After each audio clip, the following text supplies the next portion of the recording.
Rights or Constitution, Articles of the Confederation, they're evolutionary ones. So there's political evolution, industrial evolution, historical evolution. In our case, Islamic movement, religious evolution. All of those have happened. And it's our job to teach professionally how to do it. To show the way with kindness and sympathy. The government may abuse snitches, but we're not going to abuse snitches. We have people we know out there that are, the government that threw them under the bus 8 or 9 times already. We're not going to tell them that you throw them under the bus, but we're not going to do anything to them. We don't want to do anything to them. And the only thing they can do is help the movement. It's not possible. Excuse me for going over this again, but what was happening, let's say, just for the last 5 years, they never had a chance in derailing us and what we were doing. They had no chance at all. Never. There was no chance of Mukhtar, Khadija, Abdul Malik, them, all the Arabs, they had no chance. So not only they didn't have the experience, they didn't have the know-how. And we're gonna, for the 500 times, forecast, anticipate what are they gonna do. It's not that we said it here. We arrange for their behavior. Then we're still arranging for it now. But it's not important. Whatever people do, it's not important. We done already did our job. Anything anybody even think about doing, we're going to use it to enhance the movement. That's what's happening, and that's what's been going on. Okay, we'll try to speed up. So the government may abuse the tattletales, but we're not going to abuse them. They're an asset to the movement. They're an example. You think I'm lying? Look at what crackpots say. It's all, 95% of it is not possible. It's not possible. There's no connection, there's no add up, there's no witness, there's no verification of nothing, right? Nobody has ever had any verification on anything. And it don't make sense. I mean, I cannot set Imam Jamil up down in Florida. I can't do it. I can't get all the brothers killed. Hell, all the brothers are back here on the East Coast. That crew that we have when we get overseas. The other crew in California are my friends, and they're in prison. And George Jackson, them are in prison. And Fleeta Drumgo is my best friend, and he's in prison. He don't get out of prison till late 70s. Right? So, just think about the accusations.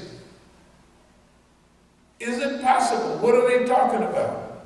They're just talking. We needed them to do that, to show the people they see it. We want them to listen to all that and take notes over and over again. What have they already done? We've shown how we can run the government and its people crazy with nothing. We done run them niggas mad. They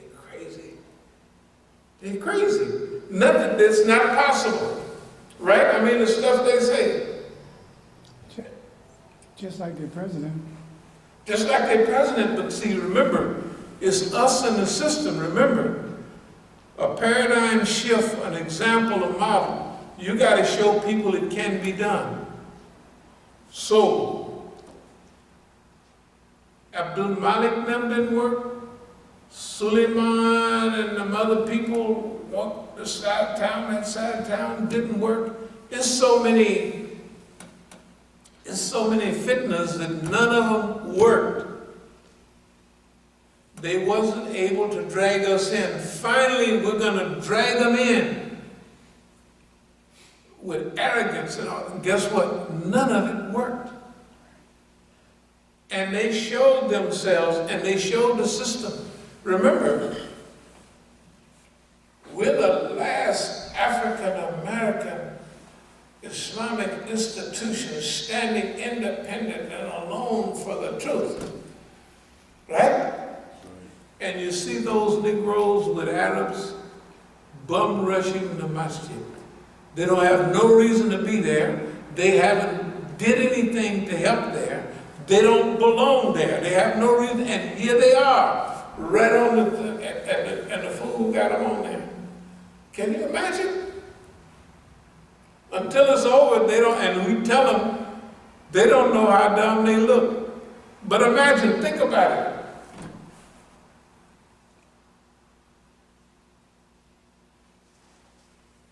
Imam Musa has a deal with the police, and I got an arrest record. And right now, none of them niggas go to jail. And I showed you all the stuff. I'll really show it to you later. Imam Musa come from D.C. with 2 shotguns. Did I show that to anybody? I don't think you saw it. I don't think I've seen that one. Yeah, I don't remember seeing that. You don't remember saying it? Okay. But it was in the papers. Okay, anyway. We have that in black and white, the legal papers. Imam Musa said that he was going to kill us because the government gave him something about 187. It's exactly opposite of what I said. Right. I said the police set him up and go around and let people know that they can do anything to them they want. That's what the CD says. That's what everything says. But you have to think about it, how wonderful it is. All of that stuff is there, and it's all for us. You have to be amazed at it. Okay, it slipped up on them. They didn't want it to happen like that. They didn't expect it to happen. But it did. It's a reality, and they can't take it back. It's already on the thing. Right? And things they're saying, everything they get is a police concoction.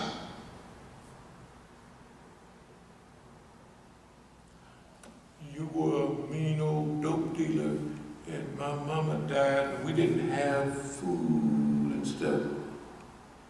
Because, well, the only thing is, hell, Khadijah and them was born after I had stopped there. I stopped, it was the early 70s. Oakland, probably 71 was the last thing I did something in Oakland. And the sin stuff there was cocaine from Colombia, up to 73 or 74. After that, so if they born after that, I don't have nothing to do with them or their mother.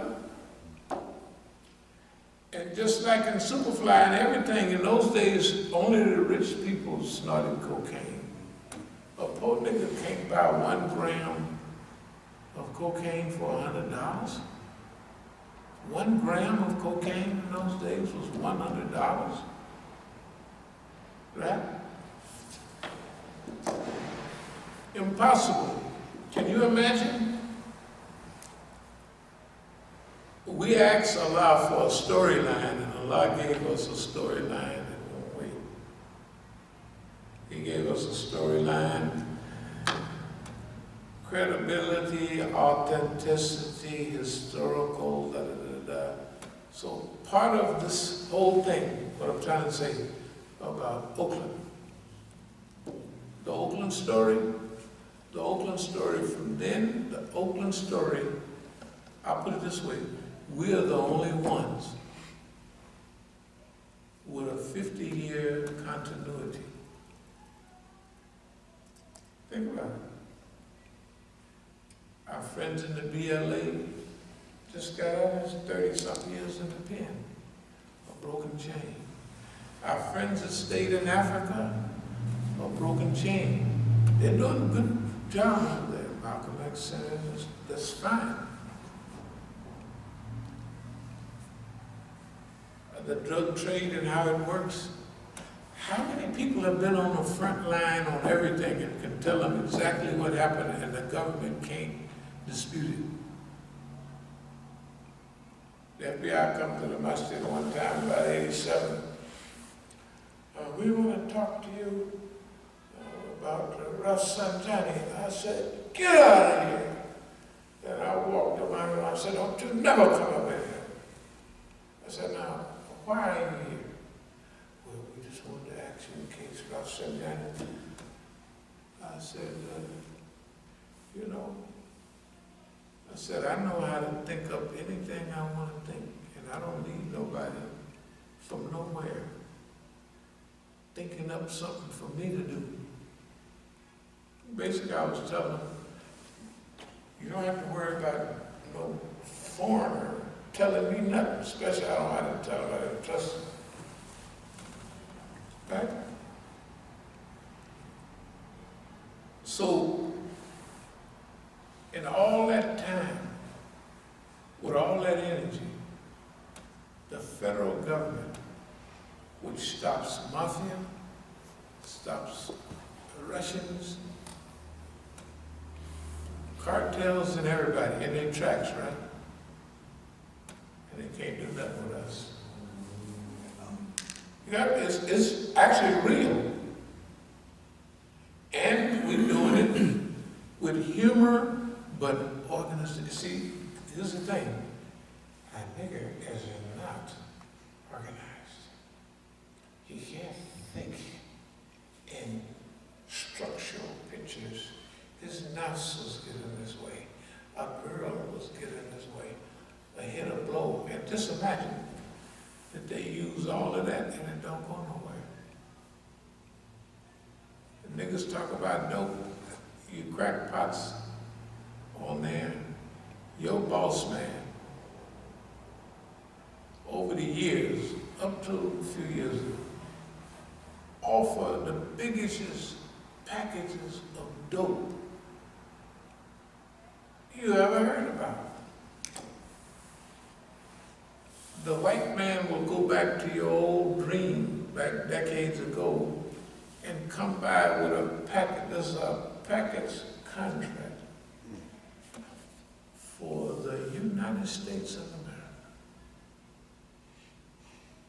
And you know, if they'll mean it, you know why? Because if you controlled all the niggas, you could, how could you make the niggas love each other with all that money? In those days, it was different. Now, the more money you get for them niggas, the more they gonna kill each other. You would have to have an army of disciplinarians. You broke the contract, remember? We're working for the liberation of humanity, and you can't fight and argue, and you have to submit all arguments to the arbitration board. They couldn't do it. You know why? They don't know what arbitration means. Our people are so down on it. Like, look what they've done, man, for the last 50 years. What's the moral, intellectual level outside the door? It don't exist. The older people, yeah. You can speak to older people. older people speak to you, right? But where's the head of the young people? There's some good ones out there, but we don't even know the criteria to tell. So they can't even tell. We'll have to evolve some young people to point us to, oh, this is a good one and that's a bad one. You see what I mean? It is miseducated and misguided. It's that bad. Anyway, we're gonna move forward and close.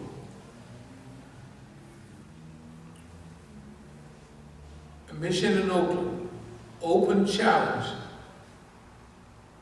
They tried to divert, stop, and derail, and they were unsuccessful. Our administration, then and now, is professional. Professional don't mean like ritualistically up and down, 1, 2, 3, 4, professional. But, like I say, we really believe, or we hope that we'll get another 30 years or so, that we're going to see this thing come out the right way. That's what we hope. But we're doing our part now, and technically, if they don't want to fix the world, that's their problem. That's their problem. That's humanity's problem. If they don't want to, we got our job. Just like Prophet Sallallahu Alaihi Wasallam, it's your job to teach openly and clearly. It's mine to call them to account, right? That's why this stuff on